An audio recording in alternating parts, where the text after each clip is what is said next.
ആ വന്നല്ല, നിന്റെ ഉമ്മക്കറിയാൻ പറ്റും ഈ കൽബെന്ന് വെച്ച എന്താണെന്ന്. പറഞ്ഞു കൊടുക്കടി, കൽബെന്ന് വെച്ച എന്താണെന്ന്.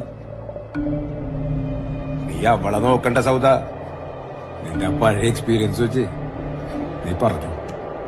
കൽബെന്ന് വെച്ച എന്താന്ന് പറഞ്ഞോട്. പറയാടി. ഞാനല്ലേ ചെയ്തത്, എന്നെ അടിക്കപ്പ. മാറടി. ഞാൻ മാറില്ലപ്പ. ചെയ്യാത്ത തെറ്റിന് എന്നെ ഉമ്മച്ചി അടിക്കാൻ ഞാൻ സമ്മതിക്കില്ല. ഉമ്മച്ചി മിണ്ടരുത്. ഇനി എന്റെ ഉമ്മച്ചി ഉപദ്രവിക്കാൻ ഞാൻ സമ്മതിക്കില്ലപ്പാ.